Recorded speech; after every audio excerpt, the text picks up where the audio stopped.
বল, নিতাই গৌর হরি বল।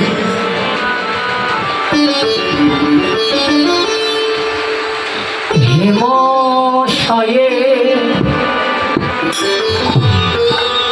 অতি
এটি হলো মধ্যাহ্নকালী লীলা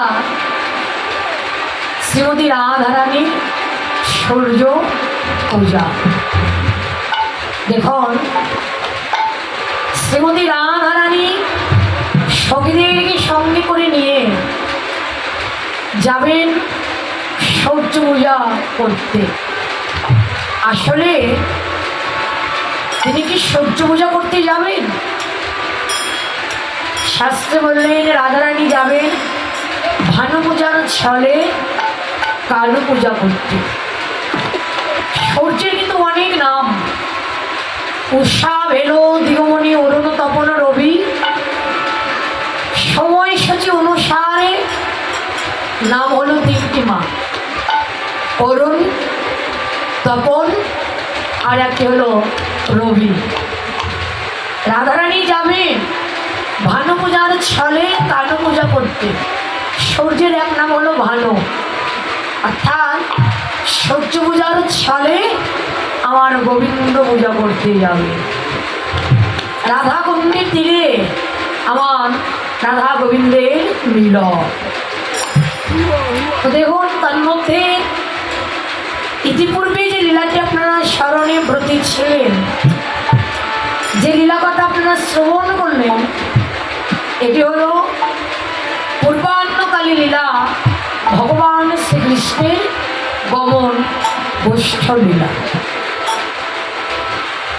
ব্রজের যত রাখালগণ ছিল ওরা সবাই মিলে প্রাণী ভাই কৃষ্ণ কানাইকে সঙ্গে করে নিয়ে মা যশোমতীর কাছ থেকে যাবতীয় পথ দিয়ে ওরা গেছেন গমন গোষ্ঠীর খেলা খেলতে। তখন মধ্যাহ্নকাল, সেই সময় সাথে অনুসারে মধ্যাহ্নকালে লীলা স্মরণের বিষয় সূর্য পূজা। তো এ লীলার সময় সূচি আধুনিক সময়কাল 12 দণ্ডকাল, 4 ঘন্টা 48 মিনিট। এ লীলার স্মরণকালে এই অনন্ত অনন্ত কোটি সাধুগুরু বৈষ্ণব ভক্ত মণ্ডলীগ আর লীলার সাধনকারী হলো আমার কলিযুগ অবতার পতিত পাবন করুণার সাগর কৃপার সাগর শ্রীমান গৌরাঙ্গ মহাপ্রভু। তো দেখুন, ছিল নরোত্তম দাস ঠাকুর মহাশয়,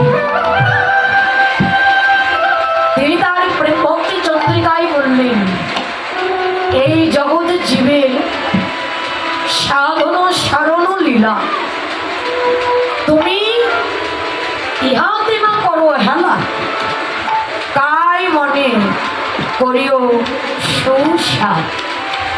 দেখবেন বাবা, এই অনন্ত কোটি জগৎ জীবের এই লীলা মা স্মরণই হলো একমাত্র ভজন, ভাবনাই হলো অন্তরের একমাত্র ভজন।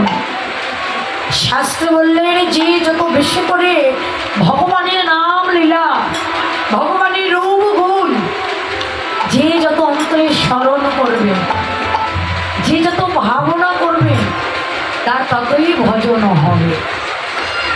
দেখুন, একটি কথাই বলে, মন গুণে ধনে কৃষ্ণ গুণে নারায়ণ। যার যেমন মন, সেই মন অনুযায়ী কিন্তু ধন লাভ করে থাকে বাবা। তো যার যেমন ভাবনা, সেই ভাবনা অনুযায়ী এই জীবনে তার ভজন হয়ে থাকে। আমার মনে মুখে ভগবানের নাম নেই, অন্তরে লীলা কোনো স্মরণই নেই, আমি শুধু বেশ ধারণ করলাম আর আমার ভজন হয়ে গেল, কখনোই না। বললেন তুমি অন্তরে অন্তরে ভাবনা করো, অন্তরে অন্তরে লীলা স্মরণ করো, দেখবে তোমার ভজন আপনি হয়ে যাবে।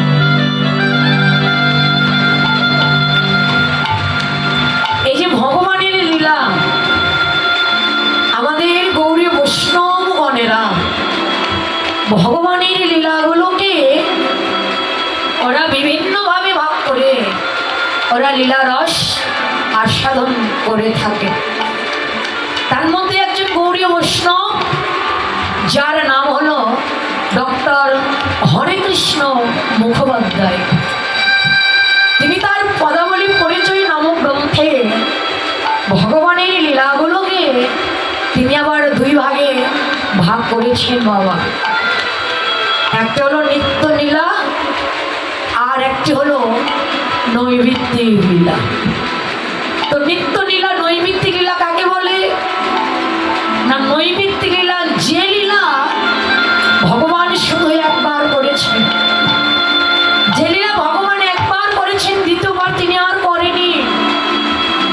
যেমন ধরুন নৌকা বিলাস, সবল মিলন, রাই রাখাল, চাঁদ ধরা, ফল ক্রয়, সকল ভোজন, মৃত্তিকা ভক্ষণ, এগুলো হলো নৈমিত্তিক লীলা। কেন না, এই লীলাগুলো ভগবান শুধু একবার করেছেন, এই লীলা ভগবানের দ্বিতীয়বার আর করে নাই। আর নিত্য লীলা, এই যে আজকে প্রাতকাল থেকে আপনারা যেগুলো লীলা স্মরণে ব্রতী ছিলেন, যে লীলা কথা আপনারা শ্রবণ করলেন, এই রাধা গোবিন্দের অষ্টকালের লীলা হলো একমাত্র নিত্য লীলা। কেন নিত্য লীলা না, এ লীলা মা প্রতিদিন প্রতিনিয়ত ভগবান সদাই সর্বদাই করে চলছেন। এই লীলা প্রতিদিন প্রতিনিয়ত ভগবান করে চলছেন। তাই তো শাস্ত্রে বললেন, অদ্যাবধি সেই লীলা করে গোড়া রায়, কোনো কোনো ভাগ্যবান ভাগ্যবতী জীব এ লীলা দেখিবারে পায়। কি বললেন? কোনো কোনো ভাগ্যবান ভাগ্যবতী, না যাদের ভজন আছে, যাদের সাধন আছেন, ভজনযোগ্য দেহ যাদের, আপন আপন ভজনের বলে, আপন আপন সাধনের বলে, তারাই একমাত্র ভগবানের লীলা দর্শন করতে পারে। দেখুন, আজ সরধনী গঙ্গার কূলে যিনি হলেন বিষ্ণুপ্রিয়ারই প্রাণবল্লভ, যিনি হলেন গদাধরীর পরাণ বধূ, যিনি হলেন এই অনন্ত কোটি জগৎ জীবের ভক্তের অধীন ভগবান, যিনি হলেন নদিয়া নাগরিকগণের গৌরাঙ্গ মহাপ্রভু, আজ সেই ভগবান নিজে ভগবান হয়ে নিজের ভগবত্ব ভুলে গিয়ে ঈশ্বরের ঈশ্বরত্ব জলাঞ্জলি দিয়ে ভগবান ভগবান হয়ে নয়, ভগবান এলেন ভক্ত হয়ে। এমন একটি রূপ, এমন একটি কান্তি, এমন রূপ যে ইচ্ছা করলে এই জগতে সবাই কোনোদিন দর্শন করতে পারে না। এমন একটি ভালোবাসার মাধুর্য মণ্ডিত এই হৃদয় পাগল করা রূপ নিয়ে এলেন, যে রূপ ইচ্ছা করলেই এই বিশ্ব জগতের বুকে সবাই কোনোদিন দর্শন করতে পারে না। আজ ওই রূপ দেখলেন কে? আমাদের নদের এক নাগরিক, আমাদের নদের এক নাগরিক ওই রূপের মানুষকে দেখেছেন। রূপ দেখে এসে রূপের কথা না বলে সে আর থাকতে পারছে না। কিন্তু রূপ দেখলেন কি দিয়ে? তার দুটি নয়ন দিয়ে, তাই না? আমার নদের নাগরী রূপ কি দিয়ে দেখলেন? তার দুটি নয়ন না? তারও দুটি নয়ন, আমারও দুটো নয়ন। তাহলে বলুন তো, মনে কি প্রশ্ন জাগে না? সে তার দুটি নয়ন দিয়ে রূপের মানুষকে দেখতে পেল, আমার যে দুটো নয়ন, আমি কেন আমার এই নয়ন দিয়ে ওই রূপের মানুষকে দেখতে পেলাম? একই প্রশ্ন জাগে না বাবা? বলুন তো, তারও দুটো নয়ন, আমারও দুটো নয়ন, সে তার নয়ন দিয়ে দেখতে পেল, কিন্তু এখনো এই জীবনে আমি কেন পারলাম না? বৈষ্ণব কবি বললেন, হে নদীবাসী ভক্তগণ, নদের নাগরী যে নয়ন দিয়ে দেখেছে, নদের নাগরীর নয়ন আর এই অনন্ত কোটি জগৎ জীবের নয়ন বাবা হয়তো আপনাদের না, আমার যে দুটো নয়ন,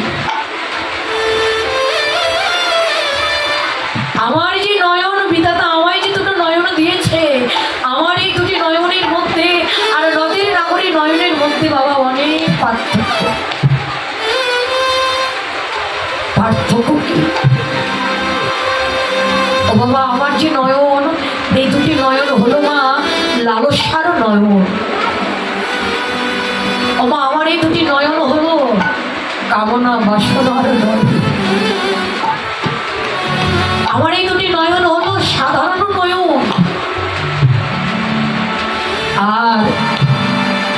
নদের নাগরে নয়ন হল ভক্তির নয়ন,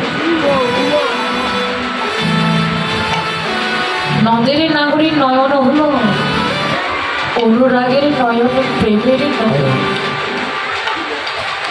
ভগবানের রূপ হলো একমাত্র ভক্তি, ভগবানের রূপ হলো প্রেমের রূপ। ও বাবা, ভক্তির প্রেমের রূপ এই লালসার নয়ন দিয়ে তো কোনোদিন দেখার সৌভাগ্য হবে না। ভক্তির প্রেমের রূপ দেখতে চাইলে তো ভক্তির নয়নের উদয় হইতে হবে। কেননা জগতে জীবের যত কিছু থাকুক না কেন, বললেন জ্ঞানে কর্মে যোগে ধর্মে নহে কৃষ্ণ বশ, কৃষ্ণ বশ হেতু কেবল একমাত্র জীবের এই অন্তরের প্রেম ভক্তি রহস্য। জ্ঞানে নয়, পাণ্ডিত্য নয়, রূপ নয়, যৌবন নয়, কোনো কিছুতেই নয় রে মা। ভগবানকে বাঁধতে চাইলে একমাত্র প্রেম ভক্তি দিয়েই বাঁধিতে হবে। ভগবানকে বাঁধতে চাইলে একমাত্র ভক্তি দিয়েই বাঁধতে হবে, নইলে কোনোদিন ভগবানকে বাঁধা যায় না। কারণ ভক্তি যেখানে আমার ভগবান সেখানে, ভক্তি যেখানে নেই আমার ভগবানও সেখানে নেই।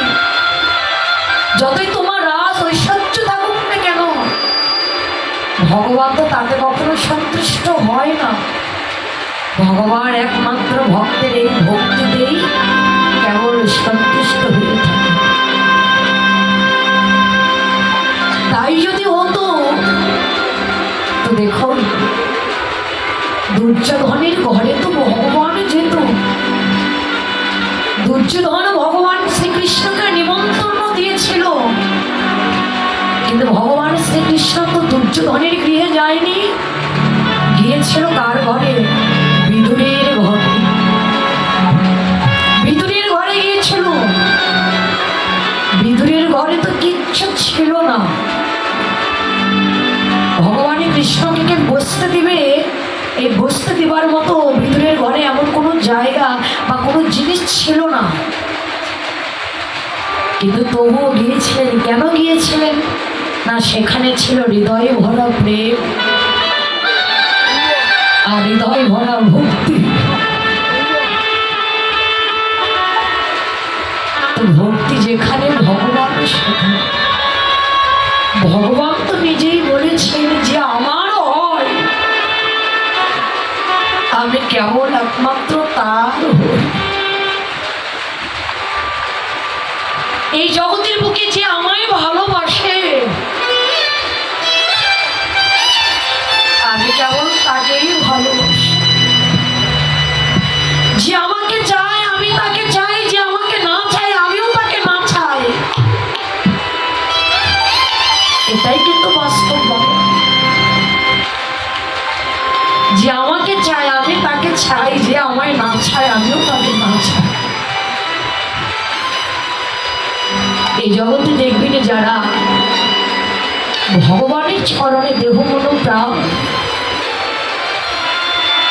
জীবন যৌবন এই হৃদয়ের অহংকার সুখ দুঃখ যারা ভগবানের চরণে অর্পণ করে দিয়েছেন, ভগবান তো নিজেই বলেছেন যে এই জগতের কোনো ভক্ত যদি কৃষ্ণ তোমার হলাম বলে যদি বলে কোনো একবার ভক্ত,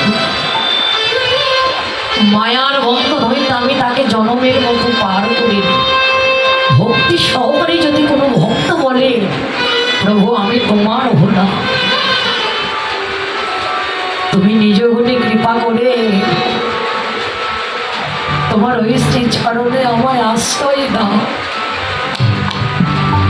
কিন্তু দেখবেন বাবা, যারা ভগবানকে ভালোবাসেন যারা ভগবানকে ভালোবেসে ভগবানের চরণে সব কিছু অর্পণ করে দেয়, ভগবানের কাছে তারা জীবনে দুঃখ ছাড়া, ভগবানের কাছে জীবনে তারা আঘাত ছাড়া,